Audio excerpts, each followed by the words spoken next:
Obituary, the poem which was written by A.K. Ramanujan. The obituary means an article about somebody's life and achievements that is printed in a newspaper soon after they have died. The obituary poem மூணு விஷயத்தை சொல்லுது. The first one, father's death and the legacy left behind by him. The second one, birth through cesarean and death by heart failure. Third one, the obituary in a newspaper and the consequence of the death. மூணு விஷயத்தை பற்றி தான் இந்த poem சொல்லுது. இப்போ நம்ம line by லைனை பார்த்து. Obituary. Father, when he passed on, left dust on a table of papers, left debts and daughters, a bedwetting grandson named by the toss of a coin after him. The poem என்ன சொல்லுதுன்னு சொன்னா, the poem, the father மரணத்திற்கு பிறகு என்னென்ன விஷயங்களை எல்லாம் விட்டுட்டு சென்றாரோ அவ்வளோத்தையும் என்ன லிஸ்ட் அவுட் பண்ணுறது. The poem list out the legacy after father's death. மரணத்துக்கு பிறகு என்னென்னத்தை நம்ம விட்டு சென்றாரோ அதை பற்றி என்ன சொல்லுதுண்டா சொல்லுது. இங்க முக்கியமான விஷயம் டாட்டர்ஸ் மீன் அன்மேரிட் டாட்டர்ஸ். இது ஒரு பாரிய ஒரு சுமையாக குடும்பத்துக்கு இருக்கு. கடனை விட பாரிய சுமையாக குடும்பத்துக்கு இருக்கு. ஏன்னா திருமணம் முடிக்காத பெண்கள் இருந்தால் எவ்வளோ கஷ்டம்னு சொல்லி இதில் சொல்கிறாங்க. Second stanza, a house that leaned slowly through our growing years on a bent coconut tree in the yard, being the burning type, he burned properly at the cremation. Indian Salarsa, the poet clearly portrays the father's misbehavior and indifferences or apathy. The poet technically used these praise means a house that leans slowly and a bent coconut tree. Here the imagery of setting. Then here we can take that the burning type is a metaphor. The poet used the word, the metaphor, the literal technique. The father is a chain smoker and சொல்லப்படுது. The third stanza, as before, easily and at both ends left his eyes coins in the SS that didn't look one bit different. Several spinel discs, rough, some burnt to call for sons. இங்க என்ன சொல்றாருன்னா Boer both fired and சொல்றாரு, both ends and சொல்றாரு. இங்க both ends என்ன சொல்றாருன்னா, the first one, he kills himself by smoking. இது என்ன சொல்றதுன்னா before he died. வேறு மரணத்துக்கு முன்பு அவராகவே அவர் என்ன சொல்றாருன்னா அவர் இருக்கிறாரு. இதன் மூலம் he is a chain smoker. Then he cremated after death by somebody. அப்புறம் மரணத்துக்கு பிறகு அவர் என்ன செய்றாங்க, எரிக்காங்க. இரண்டுமே முடிவடையுது சொல்றாங்க. அதுக்கப்புறம் என்ன சொல்றாங்க சொன்னா, here the poet is obviously represent that the Hindus religious also after death what they want to do for the dead body. மரணத்துக்கு பிறகு இந்த டெட் பாடிக்கு என்னென்னலாம் செய்யணும் என்று சொல்லியும் என்ன சொல்லப்படுதுன்னு சொன்னா, the religious பற்றி என்ன சொல்கிறாங்க, ரிலீஜியஸ் ரைட்ஸ் பற்றி சொல்கிறாங்க.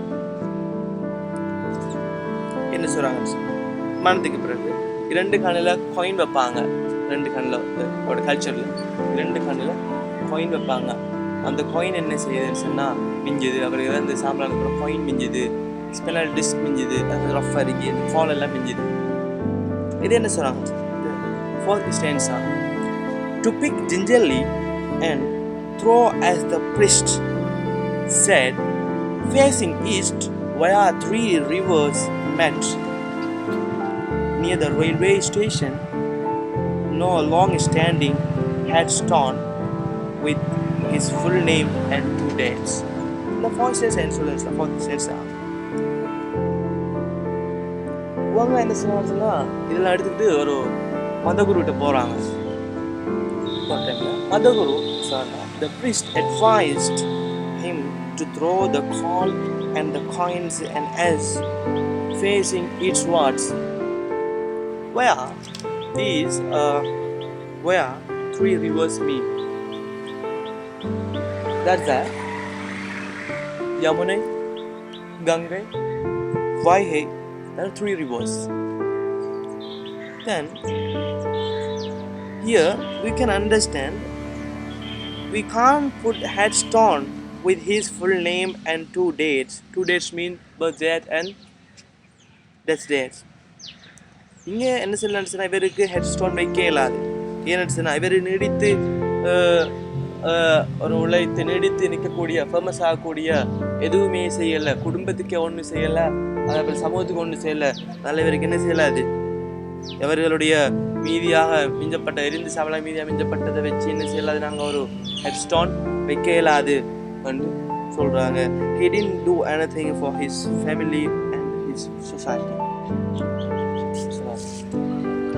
Fifth stanza, to hold in their parentheses everything he didn't quite manage to do himself, like his Caesarean birth in a Brahmin ghetto and his death by heart failure in the fruit market. Here ஒரு முறையாக எதையுமே செய்யலை, கடன் கொடுக்கல, பிள்ளைகளுக்கு திருமணம் முடிச்சு கொடுக்கல, பேரனுக்கு கிராண்ட்சனுக்கு சரியாக நேம் வைக்கல, இம்ப்ராப்பர்லியா இருக்கு, இப்படிலாம் செஞ்சுட்டு போய்க்காரு. He didn't manage anything to do himself. The poet brings out and conveys the message through the simile, like his Caesarean birth. His Caesarean birth means here நாங்கள் இங்கே ப்ரெசென்ட் பண்ணிக்கொள்ளலாம். சிசேரியன் பர்த் எவ்வளோ கஷ்டம் என்று சொல்லி தெரியும். சிசேரியன் பர்த் ஒரு கிராமப்புறங்களில் பிராமின் கெட்டோங்கிற ஒரு சேரி ஒரு கிராமப்புறத்தில் there is no facilities in the hospital. Caesarean பண்ண போகிறாங்க, அங்கே பெருசாக எந்த ஒரு இதுவுமே ஃபெசிலிட்டிஸுமே இருக்காது. சிசேரியனுக்குரிய ஸ்பெஷலிஸ்ட் இருக்க மாட்டாங்க சிசேரியன். இந்த டைமில் அது ஒரு கஷ்டமான ஒரு இக்கட்டான ஒரு சூழ்நிலை, மிசரபிள் சிச்சுவேஷன். இப்போ அதே மாதிரி தான் இவர் பிறக்கக்குள்ளேயும் ஒரு கடுமையான கஷ்டமாக தான் என்ன செய்ய பிறந்திருக்காரு. அதே போல தான் இவர் மரணிக்கக்குள்ளேயும் ஒரு கஷ்டமான ஒரு சூழ்நிலையை ஒரு நோய் வாய்ப்பட்டு தான் நோயால் மரணிச்சிருக்காரு. இங்கே இந்த ஹார்ட் ஃபெயிலுவர் என்கிறது சிசேரியன் பர்த் என்கிறதும் ரெண்டுமே ஆர்டிஃபிஷியலாக இங்கே சொல்லப்படுது. சிசேரியன் பர்த்ங்கிறது இந்த ஒரு இயற்கை பிறக்காம என்ன சொன்னால் அவருடைய தாயினுடைய வயிற்றை கிழிச்சு தான் இவர் எடுக்கிறது, இது ஒரு இந்த ஆர்டிஃபிஷியல். அதே போல் ஹார்ட் ஃபெயிலுவங்கிறது இவர் செயின் ஸ்மோக்கராக இருக்கிறதால இவருடைய ஹார்ட்ல எஃபெக்ட் ஆகி இவருக்கு ஹார்ட் அட்டாக் வந்துடு. இது ரெண்டுமே என்ன செய்யப்பட்டுச்சுன்னா ஆர்டிஃபிஷியலாக இருக்கு. அதே போல் இங்கே ரெண்டுமே என்ன சொல்லப்படுதுன்னு சொன்னால் வரும்போதும் கஷ்டப்பட்டு தான் வாராரு, போகும்போது தான் கஷ்டப்பட்டு போகிறாரு, கஷ்டத்தை கொடுத்துட்டு போகிறாரு சொல்லப்படுது. 6th stanza சொல்லுது, but someone told me he got 2 lines in an inside column of a Madras newspaper sold by the kilo exact 4 weeks later to street hawkers.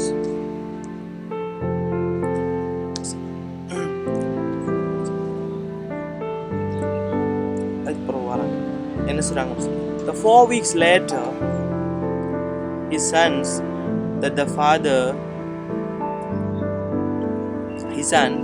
came to know that the father got 2 lines in an inside column of a Madras newspaper when street hawkers sells the newspaper which were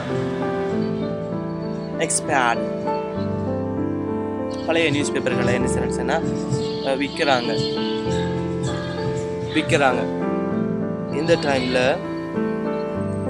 பழைய news பேப்பரை விற்கிற டைமில் ஏதோ ஒரு the next sentence also சொல்லுது என்ன சொன்னா, who shall yet in turn to the small grocery where I buy salt and porento and jaggery in newspaper accounts that I usually read for fun.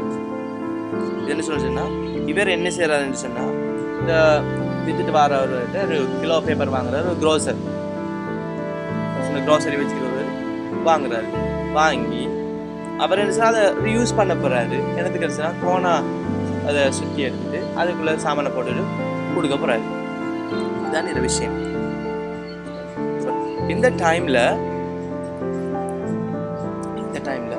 இவங்க என்ன செய்றாங்கன்னு சொன்னா, இவர் அந்த கடைக்கு போயிட்டு சாமான் வாங்குறாரு. இப்போ 4 weeks later, ஒரு மாதத்துக்கு பிறகு போய் என்ன செய்றாருன்னா சாமான் வாங்குறாரு. என்ன வாங்குறாரு? உப்பு வாங்குறாரு, கொத்தமல்லி வாங்குறாரு, ஜெகரி வாங்குறாரு. வாங்குற டைம்ல இவருக்கு ஒரு பழக்கம் ஒன்று இருக்கு. என்ன பழக்கம்னு சொன்னா, என்னன்னு சொன்னா, அந்த மாங்கம்பு சுருளில் இருக்கிற பேப்பரை என்ன சொல்லிச்சுன்னா அது வாசிக்கிற பழக்கம். That's only for fun. வேற ஒரு ஃபன்னுக்கு முஸ்பாத்திக்கு தான் சொல்லிச்சுன்னா வாசிக்காரு. அதை இப்படி இருக்கிற டைம்ல வாசிக்கிற டைம்ல he came to know, the son came to know that the two lines, that's obituary lines about his father. Baba பத்தி படிக்காரு, கண்டுபிடிக்காரு. And for fun, last stanza, and lately in the hope of finding these obituary lines, and he left us a changed mother and more than one annual ritual. என்ன சொல்லப்பட்டுச்சு? அதுக்கப்புறம் இப்போ என்ன சொல்லுதுன்னா, the grocer bought a kilo newspaper to resell where his sons bought sale coriander and jaggery inside the corns.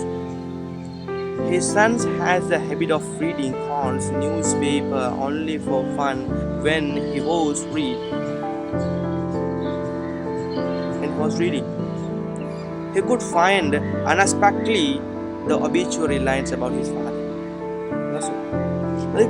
And his father departed from his mother who changed after the father's death.